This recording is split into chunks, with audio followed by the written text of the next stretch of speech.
Assalamu alaikum. This is Umar Shariff here.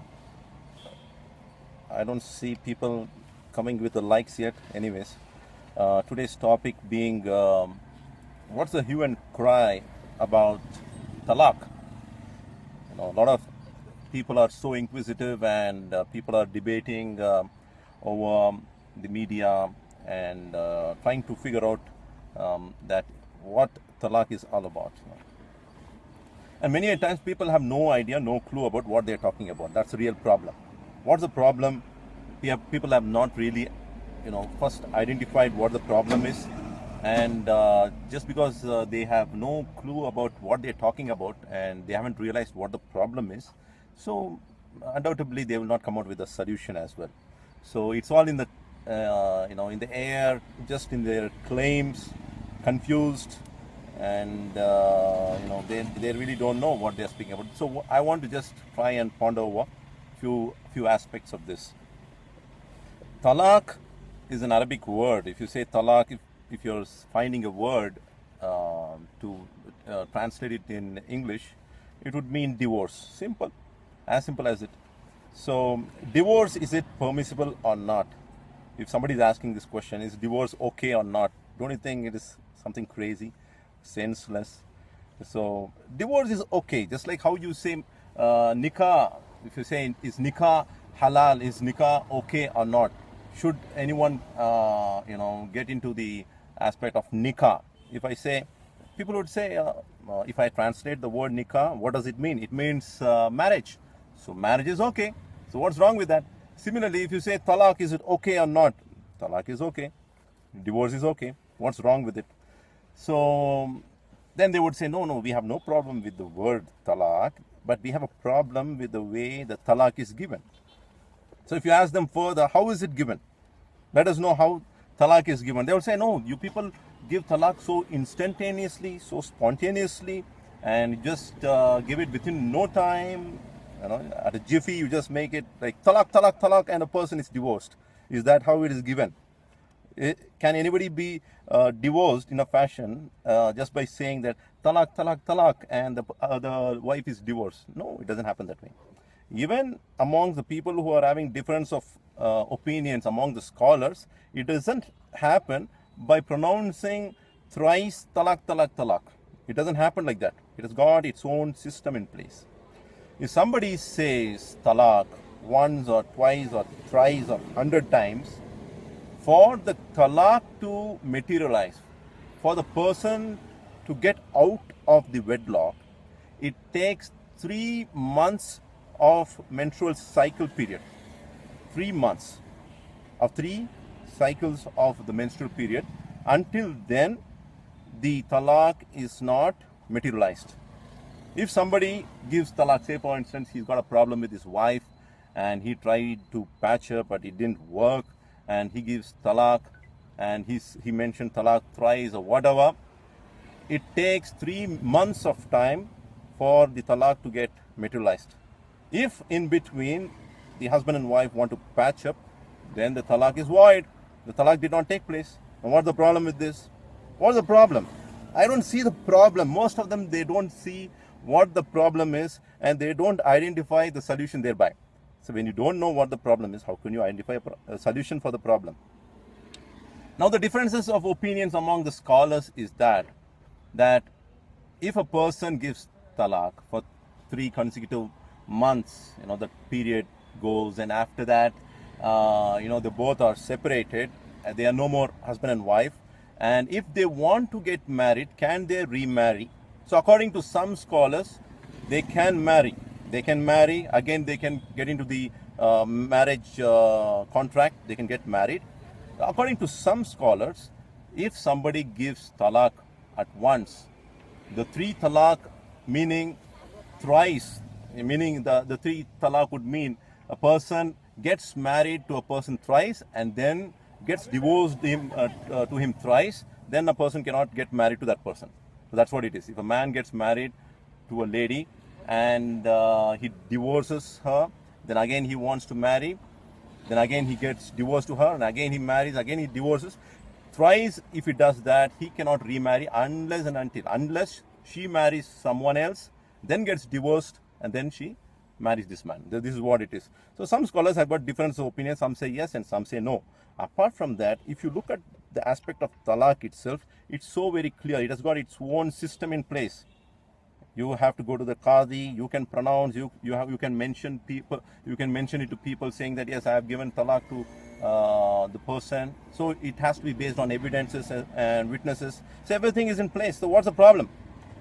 The problem is that a lot of people are misusing the law which is there in the Quran and the Sunnah. A lot of people are misusing.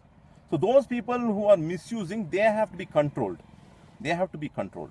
So for that, the All India Personal Law Board, it has to get more professional. I would say, instead of blaming the talaq as a system, I think the blame has to be on the organizations, on the responsibilities which has been given to certain heads to find out whether people are misusing the law, or do they have a control over the people of India. So these are the two things that we need to ask the questions to the All India Personal Law Board, whether things are happening according to a set plan and direction, or things are going out of control. Let me give you an example. If somebody is going to to a police station or to meet the lawyer in the court, there is a process. If you want to file a complaint, you have to go meet the writer, write the complaint, then give it to him, then the FIR is filed, and all these things are process. So similarly, there is a process of giving divorce. The talaq has got its own process.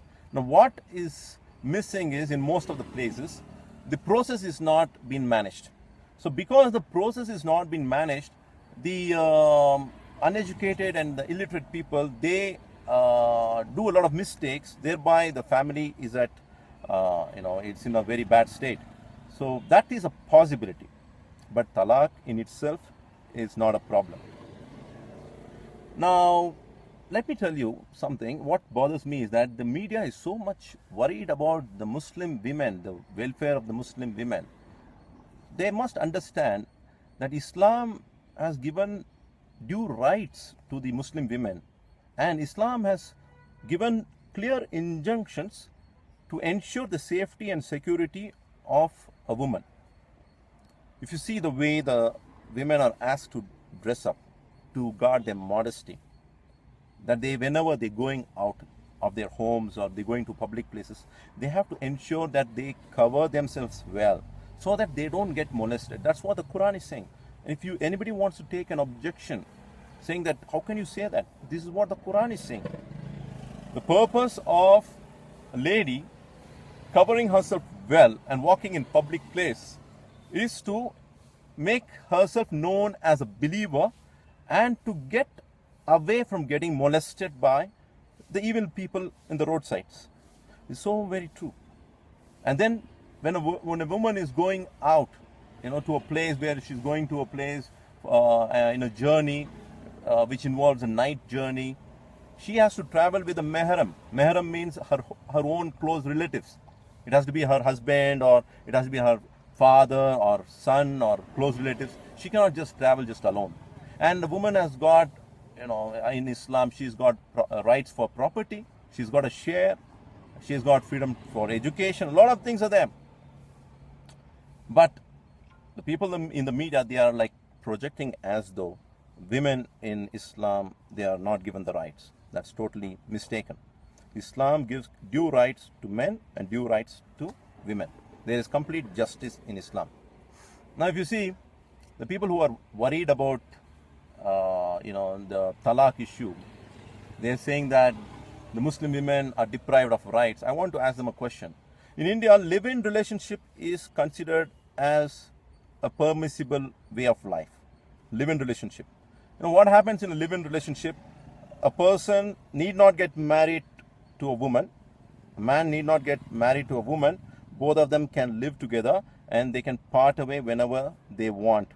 Now I want to ask, what is the next future of that lady after the man just deserts her and leaves her in a lurch? What is the immediate future of that lady? If she's got a son or daughter born out of that wedlock, oh, forget it. It's not a wedlock. It's basically, we call it as zina. We call it as a fornication. Without wedlock, if a man and a woman, they come together and they live for a period of time and they have children coming out of that, we call it as haram. We call it as a haram relationship. And I'm asking, you don't even give talaq there. Forget about it. You don't even pronounce talaq there, and the world is willing to accept it. You're willing to accept that way of life. Without giving a talaq also, a man can say tata bye-bye in a living relationship. But in a wedlock, if a man is giving talaq, you have a problem. I would say you are having double standards here. I would say you're not using your mind properly. I am saying you are using selectively your logic wherever you want. That is kutarka. That is kutarka, as Sri Ravi Shankar in one of his talks, he said, that is kutarka.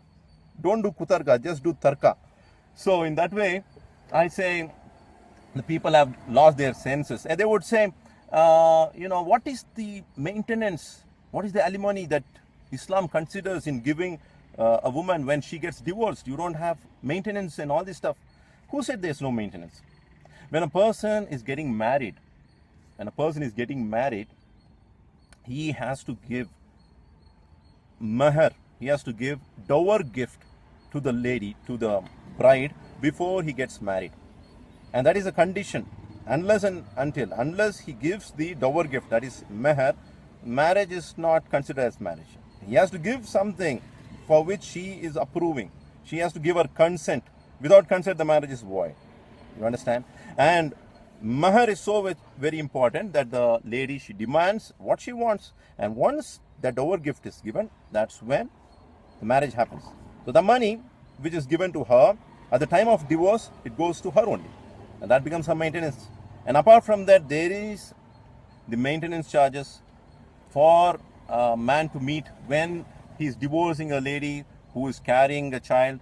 And under certain conditions, you have to get into a lot of fiqh, lot of Islamic jurisprudence for you to understand in depth. First and foremost, I'm not a scholar here. I'm just a transmitter of knowledge. What has reached me through scholars, I'm sharing with you. That's it. Anybody can share whatever. When Arnab Goswami can share whatever he knows, why can't I share? In that aspect, I'm sharing the knowledge. So if you want to get in depth of what is what, inshallah ta'ala, you can consult our scholars, you can read our scholarly works, and you can understand more in depth. But do you have that much of patience? Do you have that much of need for you to get into this kind of a study? I don't see that. So what I would say, people are just talking and talking and talking, wasting their time. You know why? At the end of the day, they want to say, in Islam, there are certain things that has to be amended according to them. They want to say, we need to amend a few things, and according to the times, we need to change. I'd say the foundations are very well set. The foundations are very well laid in Islam, the Quran and the Sunnah, the teachings of the Prophet ﷺ, and his traditions, and the word of Allah, the book of Allah subhanahu wa ta'ala. These are the foundations, and there is a scope for making ijtihad. There is a scope for deriving rulings out of these foundations by the experts in the field, not for a layman. For the scholars, they can come out with the rulings according to the time and according to the situation and according to a person, and that is when they give fatwa. That's when they give a ruling. And this is for the jurist. This is not for a common man to speak on these subjects. So Islam has given rights.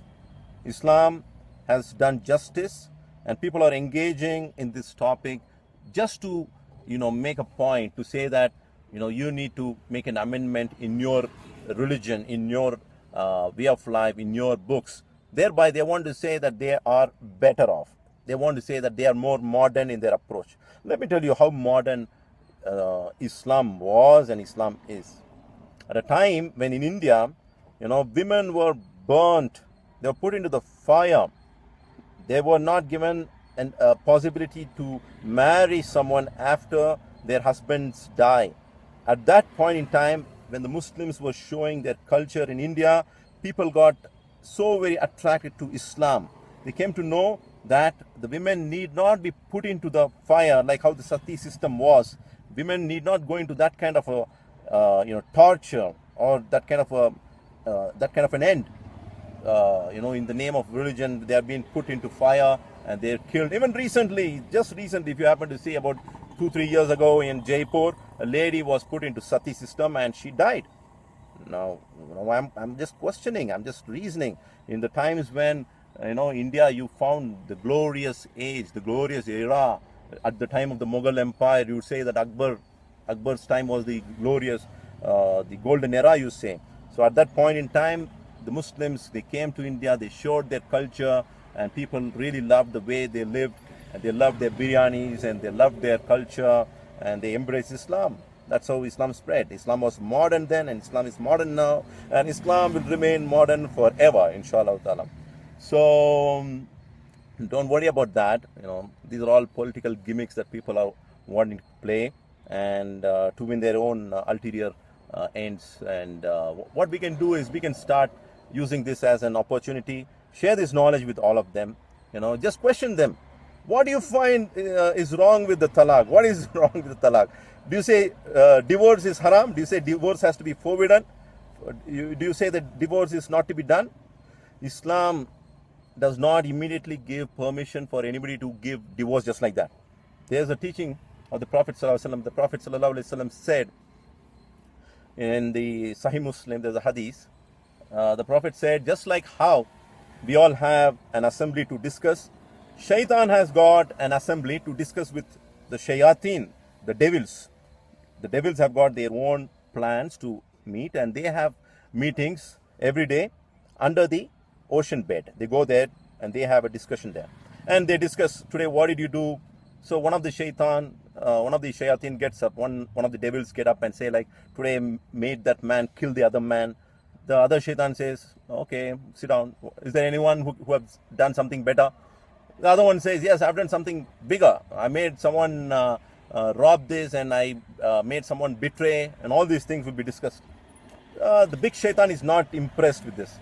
Another shaitan, he gets up, the chota shaitan, he gets up, and he says, today I made a husband and wife fight, have disagreements within themselves, and I caused them to separate, and I made them end up with a divorce. So the shaitan, the leader of the shayateen, he feels very happy. He calls the chota shaitan and says, okay, you're my very close friend. So what we understand is that Islam wants to preserve the family relationship and family ties, doesn't want to end it. But when things don't work, when things don't really work, at that point in time, it is better for a person to part away rather than being in a relationship and fighting all through the life. So that is what the hikmah is, that is what the wisdom is. Islam does not say you give talaq, talaq, talaq and finish it up. No, that's not the real purpose of giving this talaq as a part of the system.